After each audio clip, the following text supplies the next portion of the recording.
والے توفیق ہمت والوں شمس رسالت کے پروانوں غوث و خواجہ ورضا کی دیوانوں السلام علیکم ورحمۃ اللہ وبرکاتہ۔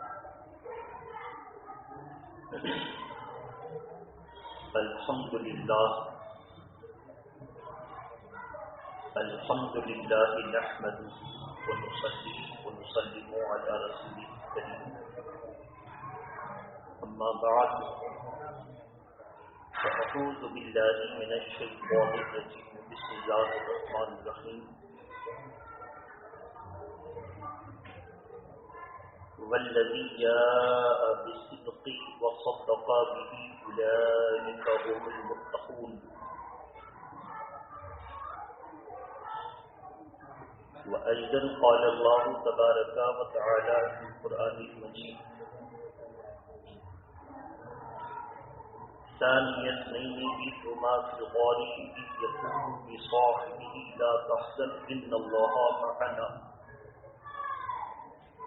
صدق الله العلي العظيم وبلغنا رسوله النبي الأمين البديع الكريم۔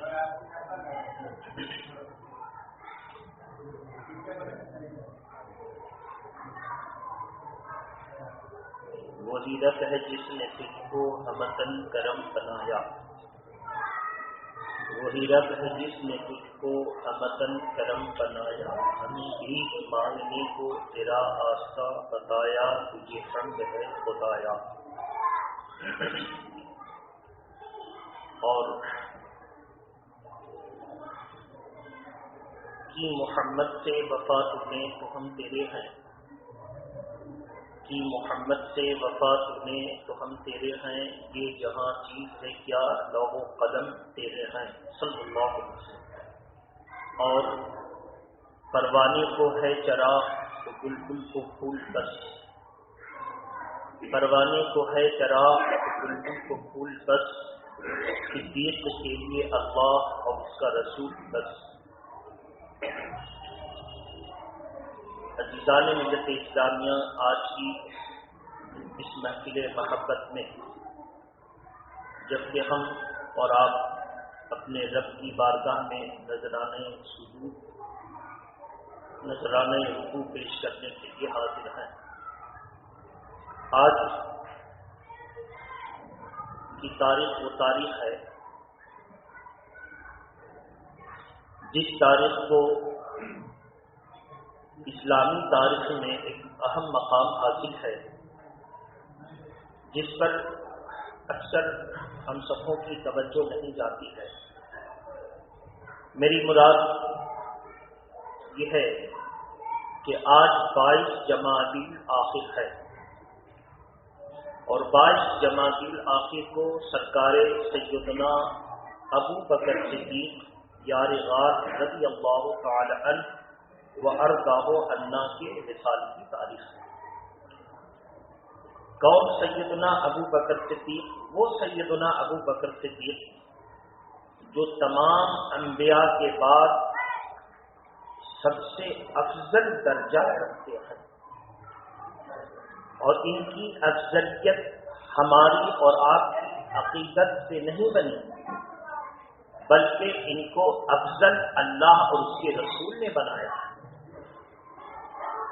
اللہ اور اس کے رسول نے بنا۔ اس لیے ہر خطیب جمعہ کے خطبہ کے درمیان یہ ضرور کہتا ہے کہ تمام انبیاء کے بعد سب سے افضل درجہ سیدنا ابو بکر صدیق کا ہے، بعد الانبیاء بالتصدیق۔ اب ہم آج اپنے موضوع سخن کا روئے سخن دو طرف رکھیں گے۔ سیدنا ابو بکر صدیق کی فضیلت قرآن سے ثابت ہے، اور ہماری یہ کوشش ہے کہ ہم اسی روایت کو آپ کے سامنے پیش کریں جس روایت سے سرکار ابو بکر صدیق کی فضیلت ثابت ہو، اور وہ روایت حضرت علی مشکل کشا نے کی ہو۔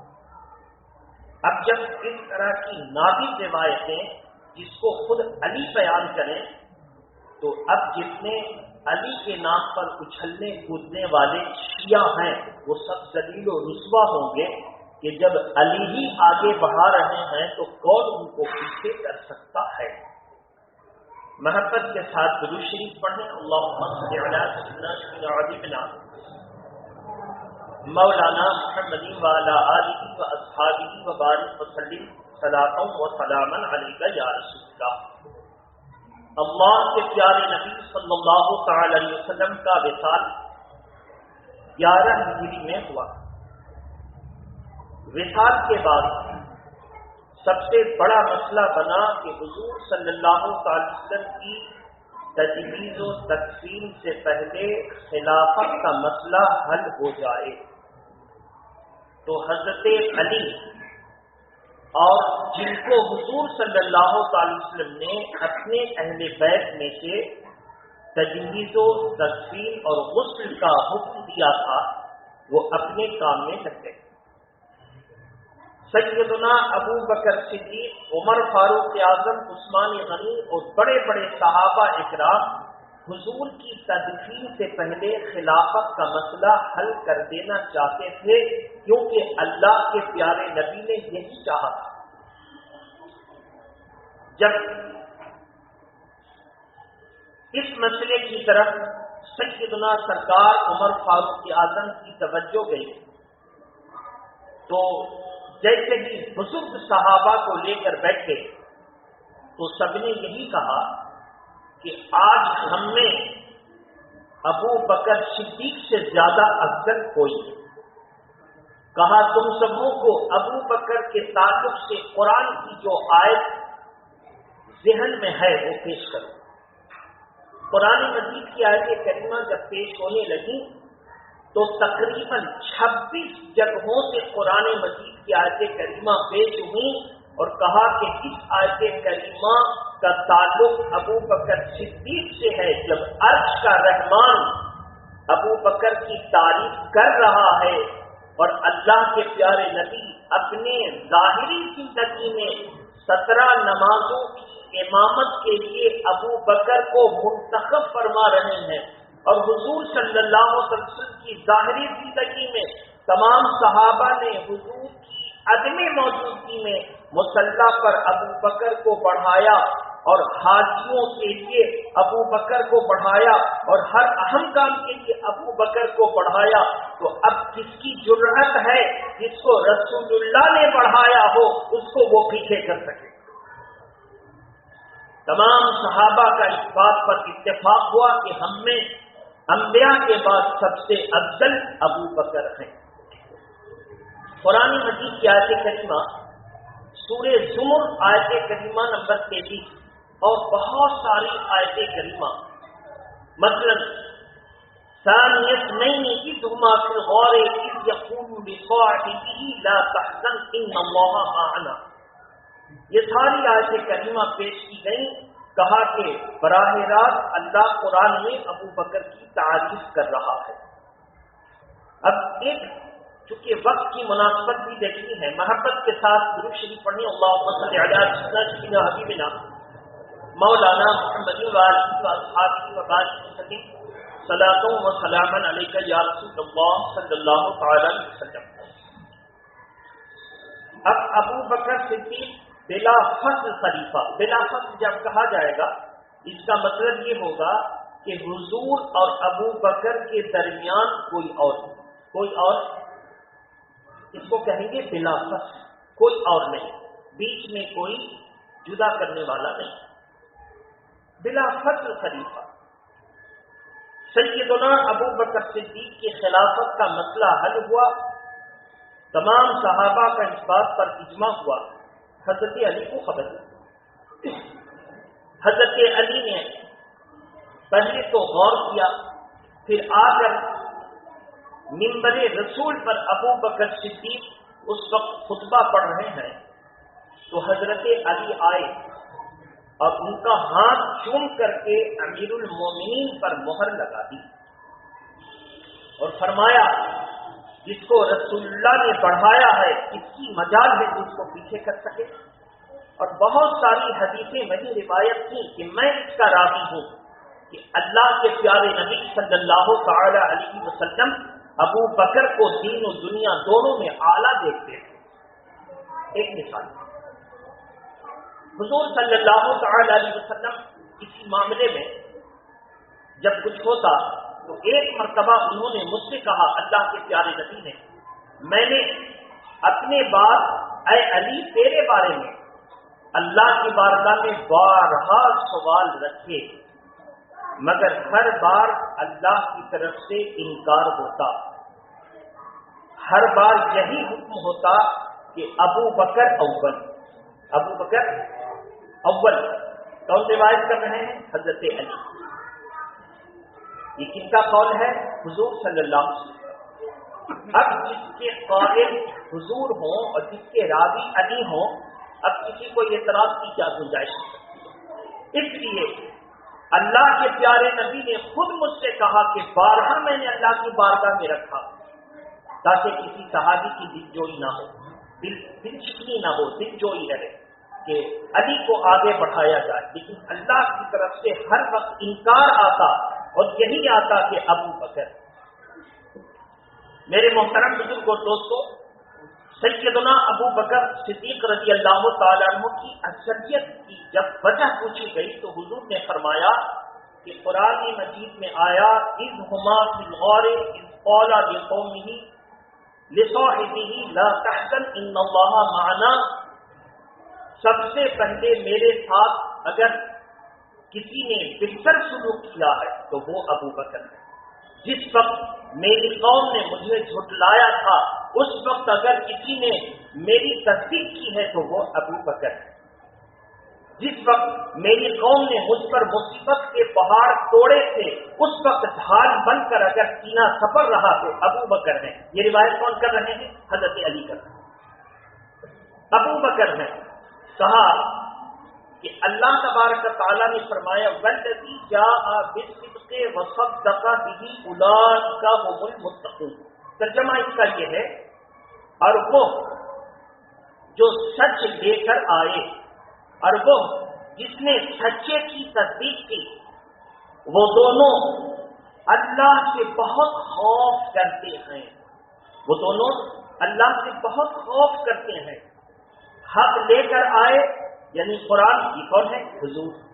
اور حق کی تصدیق کی، یہ کون ہے؟ ابو بکر صدیق۔ اب اس میں ہے اولئک هم المتقون، یہ بہت اللہ سے ڈرنے والے ہیں۔ اب اللہ سے ڈرنے والے ہیں تو اس کی تشریح ہم کریں گے 26ویں پارے کی آیت کریمہ سے۔ اللہ قرآن میں ارشاد فرماتا ہے ان اکرمکم عند اللہ اتقاکم، تم میں وہی معزز ہے جس کے دل میں اللہ کا خوف سب سے زیادہ ہے۔ اب جب تم میں وہ سب سے زیادہ معزز ہے جس کے دل میں اللہ کا خوف زیادہ ہے، اب یہ خوف زیادہ یہ قانون ہے کہ جس کے دل میں اللہ کا خوف زیادہ ہوگا وہی زیادہ زمانے میں معزز ہوگا۔ اور جب جا بالصدق وصدق بہ اولئک هم المتقون دیکھتے ہیں تو اللہ نے تصدیق فرمائی ہے کہ ابو بکر صدیق کے دل میں رسول اللہ کے بعد اللہ کا خوف سب سے زیادہ ہے۔ ظاہر ہے قانون کے مطابق ان کے دل میں جب اللہ کا خوف سب سے زیادہ ہے تو سب سے معزز درجہ ملے گا کہ نہیں ملے گا؟ اس کو پھر سامنے رکھیں۔ اللہ کے پیارے نبی صلی اللہ تعالی علیہ وسلم نے اپنی آخری عمر میں عمر سے قبل جب کبھی کسی کام سے جاتے تو حضرت بلال پوچھتے یا رسول اللہ آپ کی عدم موجودگی میں امامت کس سے کرواؤں؟ اللہ کے پیارے نبی نے فرمایا ابو بکر سے۔ یا رسول اللہ حج میں آپ اپنا نائب کسی کو بنا کر کے بھیج دیں کہ لوگ ان کی نیابت میں حج ادا کریں۔ اللہ کے پیارے نبی نے فرمایا اس کے لیے ابو بکر۔ زکات و صدقات کے مال پر امین بنانے کی بات آئی، یا رسول اللہ یہ اتنے سارے مال ہیں اس کا محافظ کون ہے؟ کہا ابو بکر، وغیرہ وغیرہ۔ اللہ کے پیارے نبی سے سوال ہوا یا رسول اللہ قرآن مجید مختلف جگہوں پر ہیں، تو قرآن مجید مختلف جگہوں سے ایک جگہ کرنے کی ذمہ داری کس کے پاس ہے؟ کہا ہماری امت میں سب سے امین اس کے ذمہ دار ابو بکر ہیں۔ تو بتایا گیا مصحف صدیقی یعنی سب سے پہلے قرآن مجید کو ایک کتاب میں سمیٹا ابو بکر صدیق نے، اور اس ایک کتاب کی نقل کو لے کر سرکار عثمان غنی نے نسخے تیار کروائے تقریباً 3، کوفہ، بصرہ اور مدینہ شریف، اور پھر مکہ شریف اور دوسرے شہروں میں۔ ان سے پوچھا گیا حضرت عثمان غنی آپ جامع القرآن ہیں، کہا کہ میں نے قرآن جمع کیا ہے، مگر یہ تو دیکھو کہ میں نے قرآن جمع کیا تو کہاں سے؟ مصحف صدیقی سے، یعنی ابو بکر صدیق کی قوت حافظہ، صحابہ اکرام کی قوت حافظہ میں جو قرآن موجود تھا مصحف صدیقی سے میں نے جب تقابلی جائزہ لیا ہے تو سب سے صحیح پایا ہے، اس سے سب سے پہلے جامع القرآن ابو بکر ہیں، سب سے پہلے۔ تو میرے محترم بزرگ کو دوستو، اللہ کے پیارے نبی صلی اللہ علیہ وسلم کو حکم ہوا، توجہ سے سنیں گے، کہ اب آپ ہجرت کریں۔ حضور صلی اللہ علیہ وسلم نے اب مخصوص صحابہ کو یہ بات بتائی کہ ہجرت کا حکم آ چکا ہے۔ حضرت ابو بکر صدیق کو بلایا کہ آپ میرے لیے ایک سواری تیار رکھیں اور اپنے لیے بھی، آج رات اللہ کی طرف سے ہجرت کا حکم آ چکا، ہم آج ہی ہجرت کریں گے۔ علی کو کہا علی تم آؤ، ہم جب ہجرت کر جائیں تو میرے بستر پر سو جانا، اور یہ امانتیں فلاں فلاں کی ہیں، ان امانتوں کو جن کے ہیں ان کو دے دینا، پھر تم مدینے آنا۔ یہی جملہ، یہ روایت ہے حضرت علی مشکل کشا سے، وہ کہتے ہیں، وہ کہہ کر کے روتے ہیں، کہتے ہیں کہ اللہ کے پیارے نبی کے ساتھ چلنے کی خواہش میری تھی، چلنے کی خواہش میری تھی کہ میں ان کے ساتھ ہوتا، لیکن اللہ کے پیارے نبی نے اپنے ساتھ چلنے کے لیے ابو بکر کو چنا، اپنے ساتھ چلنے کے لیے ابو بکر کو چنا، اور ابو بکر کو چنا تو مجھ کو کہا کہ تم یہ امانتیں دینا تو لے کر کے آنا۔ اور جب میں نے حضور سے پوچھا کہ یا رسول اللہ آپ کے ساتھ کون ہوگا، کہا میری امت میں سب سے افضل شخص ہوگا کہ اس سے بہتر پر آج تک سورج نے طلوع نہیں کیا ہے۔ میری امت میں جو سب سے بہتر ہوگا، میری امت میں اس سے بہتر پر سورج نہیں نکلا ہے۔ کہا یا رسول اللہ وہ خوش نصیب کون ہے؟ کہا وہ ابو بکر ہیں، وہ ابو بکر ہیں۔ میرے محترم بزرگ دوستو، تو میری خواہش تھی کہ میں حضور کے ساتھ ان کے ساتھ چلتا، مسافرت کرتا، لیکن اللہ کے پیارے نے ابو بکر کو چنا۔ تو اللہ کے محبوب جب چن لیا تو میرے دل میں ان کے لیے اور درجہ بلند ہو گیا۔ ایک روایت میں جس کے راوی خود حضرت علی مشکل کشا ہیں، وہ کہتے ہیں کہ اللہ کے پیارے نبی نے ایک مرتبہ ابو بکر آئے مجلس میں، تو حضور نے فرمایا علی اگر ادھیڑ عمر کے لوگوں کے سردار کو دیکھنا ہے، جنتی ادھیڑ عمر کے لوگوں کے سردار کو دیکھنا، امام حسین کے بارے میں کیا فرمایا؟ جنتی نوجوانوں کے سردار، کیا فرمایا؟ جنتی نوجوانوں کے سردار۔ اور حضرت ابو بکر اور حضرت عمر کے بارے میں فرمایا ادھیڑ عمر کے لوگوں کے جنتی لوگوں کے سردار۔ کہا کہ اگر جنتی ادھیڑ عمر کے لوگوں کے سردار کو دیکھنا ہے تو ابو بکر کو دیکھو اور عمر کو دیکھو، ابو بکر کو دیکھو اور عمر کو دیکھو۔ تو میرے محترم دوستو، تو سیدنا علی مشکل کشا کہتے ہیں میرے دل میں اور عظمت بڑھ گئی، اور ایک مرتبہ حضور نے میرا ہاتھ پکڑا اور پکڑ کر کے کہتے ہیں اے علی ابو بکر سے محبت کرنا کہ جو ان سے محبت کرے گا وہ جنت میں چلا جائے گا۔ جو ان سے کہا یا رسول اللہ اس کی کیفیت کیا ہوگی؟ کہا کہ میری امت کو جب حکم ہوگا جنت میں جانے کے لیے تو میری بیٹی بھی رہ جائے گی اور ابو بکر بھی رہ جائے گی، میری بیٹی تو شفاعت کرے گی، ابو بکر کہیں گے کہ یا اللہ میں اس وقت جنت میں قدم نہیں رکھوں گا جب تک کہ مجھ سے محبت کرنے والا میرے ساتھ جنت میں نہ چلے. یہاں تک کہ ابو بکر اپنے سے محبت کرنے والوں کو لیں گے تو جنت میں داخل ہوں گے. تو حضور سب سے زیادہ کس سے محبت کرتے تھے؟ جو حضور کی امت کا خیر خواہ ہوتا. اس کو ذہن میں رکھیں. حضور کی امت کا جو سب سے زیادہ خیر خواہ ہوتا حضور اسی سے زیادہ محبت کرتے تھے. اسی وجہ سے سیدہ فاطمہ زہرا سلام اللہ تعالی علیہا اللہ ان کے مرتبے کو بلند فرمائے، وہ کہتی ہیں کہ میں نے اپنے ابا کے دل کے راز کو جان لیا کہ ابا سب سے زیادہ خوش ہوتے ہیں جو ان کی امت کی خیر خواہی کرتا ہے. تو میں نے ہر معاملے میں ابا کی امت کی بخشش کے لیے اللہ سے دعا کی، اور جب میں ابا کی امت کی بخشش کی دعا کرتی تو میرے ابا کا چہرہ خوشی سے تھمتھما اٹھتا تھا. تو میرے محترم بزرگ اور دوستوں، بہرحال یہ سیدنا ابو بکر صدیق رضی اللہ تعالیٰ. اب وہ ایک مرتبہ سیدنا ابو بکر صدیق اور حضرت علی دونوں حضور کے دولت اقدس پر حاضر ہیں. اب مسئلہ پیش آیا دستک دینے کا. دستک دے تو کیسے دیں؟ آپ نے سنا ہے کہ اللہ کے پیارے نبی کی بارگاہ میں جب صحابہ حاضر ہوتے تو کوئی بھی آواز نہیں دیتا، کنڈی نہیں کھٹکھٹاتا، دستک نہیں دیتا. بہت امپورٹنٹ اور ضروری ہوتا تو صحابہ اکرام ناخون سے دروازے کو کھرچتے. کرکر کی جب آواز ہوتی بس اتنا ہی کافی تھا. کیوں؟ قرآن کا ارشاد اتر چکا تھا پارہ نمبر 26 میں، لا ترفعوا اصواتکم فوق صوت النبی ولا تجہروا له بالقول کجہر بعضکم بعضا.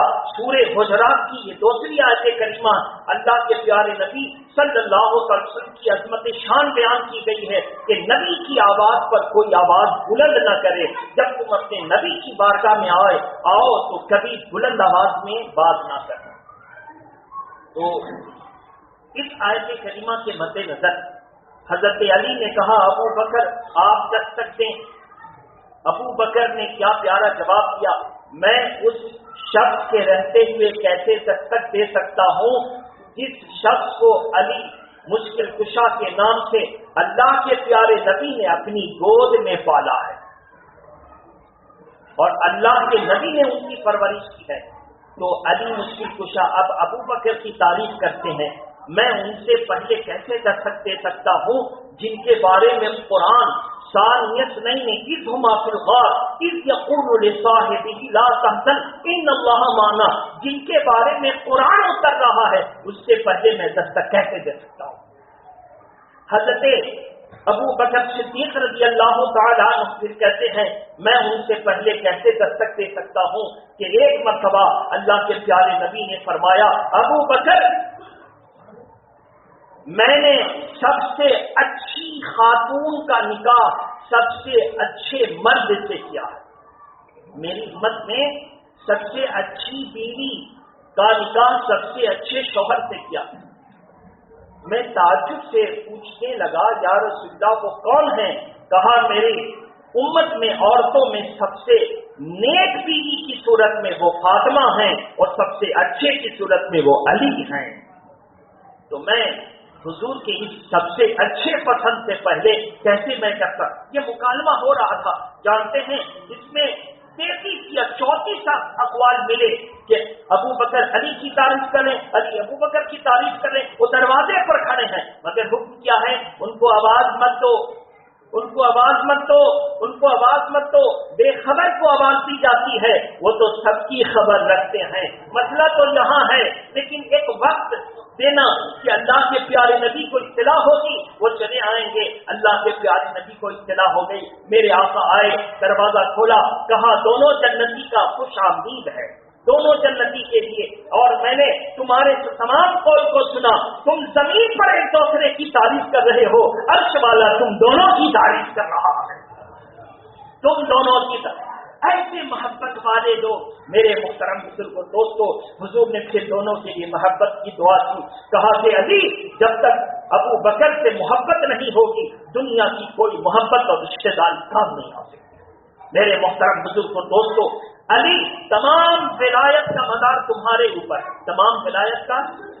علی تم سے ہٹ کر کوئی ولی نہیں بن سکتا، تم سے ہٹ کر کوئی ولی۔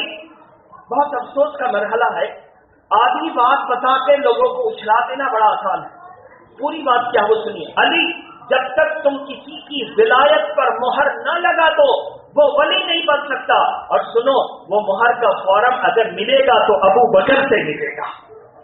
اب مہر کا فارم ہی نہ ہو تو لگے گا کس پر؟ تو فارم دینا ہوگا تو ابو بکر سے، اور مہر لگائیں گے تو علی۔ تو کیا مطلب ہوا؟ میرے آقا کا یہی کہنا ہوا کہ جو فارم دے گا وہ افضل ہے، جو مہر لگائے گا وہ افضل کے بعد ہے۔ اس لیے اگر تم چاہتے ہو جنتی ہونا تو یہ ٹکٹ کو دینے کے لیے دونوں سے محبت رکھنی ہوگی۔ تو میرے محترم بزرگ اور دوستو، بہرحال اللہ کے پیارے نبی نے دروازہ کھولا، اور دروازہ کھولنے کے بعد حضرت علی مشکل کشا اور ابو بکر صدیق دونوں داخل ہوئے۔ داخل انہوں نے ابو بکر صدیق رضی اللہ تعالیٰ عنہ کو حضرت علی نے آگے بڑھایا۔ سب سے پہلے علی نے جو ہے آگے بڑھایا تو ابو بکر نے حضور کی دولت پر سب سے پہلا قدم دایاں رکھا۔ اللہ کے پیارے نبی دونوں کے منظر کشی کر رہے، دونوں کو دیکھ رہے ہیں۔ فرمایا اسی طرح محبت رہے گی تو قیامت تک کوئی دشمن خواہش نہ کر سکے گا۔ کیا مطلب تھا؟ قیامت تک کوئی لالچی، کوئی دشمن خواہش نہ کر سکے گا، یعنی علی میری جماعت میں ایک شخص پیدا ہوگا، کیا نام تھا اس کا؟ عبداللہ ابن سبا، بڑا شیطان شخص تھا عبداللہ ابن سبا۔ یہ اندر سے یہودی تھا، اوپر سے مسلمان۔ مسلمان اس کو مارتے کیوں نہیں تھے؟ اس لیے کہ اگر اس کو مار دیں تو ابھی یہ افواہ پھیلا دی جائے گی کہ اللہ کے پیارے نبی کو وصال ہوئے دیر نہیں لگی کہ مسلمان آپس میں مار کاٹ کر رہے ہیں، اس لیے اس کی جانبخشی ہوتی رہی۔ اور عمر فاروق اعظم اور ابو بکر صدیق نے کہا کہ روکے رکھو، ابھی اس مسئلے کو مت اٹھاؤ۔ عبداللہ ابن سبا وہ شخص تھا جو حضرت عثمان غنی کا قاتل بنا۔ عبداللہ ابن سبا وہ شخص تھا جس نے حضرت عمر فاروق اعظم کو شہید کرنے کا سبب بنا۔ آپ سمجھ سکتے ہیں کہ وہ کتنا خبیث شخص تھا۔ اس نے، اب اس کی خباثت معلوم ہونے کے بعد کیا کہنا ہے، اسی نے سب سے پہلے مسئلہ اٹھایا کہ اگر خلیفہ بلا فضل ہے تو علی ہے۔ کون ہے؟ یہ سب سے پہلا مسئلہ جھگڑا والا اس نے اٹھایا کہ حضور کے بعد اگر امیر المومنین کسی کو بننا تھا تو علی کو بننا تھا۔ اور اس کی پوری تاریخ اگر دیکھتی ہے تو تاریخ دمشق ابن عساکر کی آپ جا کے دیکھیں، اس میں پوری تفصیل ہے کہ ابن عبداللہ ابن سبا سے پہلے تمام صحابہ اکرام کا اس بات پر اتفاق ہے کہ خلیفہ بلا فضل ابو بکر ہیں، لیکن اس ظالم یہودی نے سب سے پہلے مسلمانوں میں ٹکراؤ پیدا کرنے کے لیے حضرت علی کو خلافت کا اول قرار دیا۔ وقت میں گنجائش نہیں ہے، بہت ساری باتیں ہیں، لہذا ہم اسی پر اکتفا کرتے ہوئے اپنی گفتگو ختم کرتے ہیں کہ تمام انبیاء کے بعد سب سے افضل ابو بکر ہیں۔ اللہ تبارک تعالی ان سب کے درجے کو بلند فرمائے، ہم سبوں کی اس کاوش کو سننے اور محنت کے ساتھ بیان کرنے کو قبول فرمائے۔ وآخر دعوانا الحمدللہ۔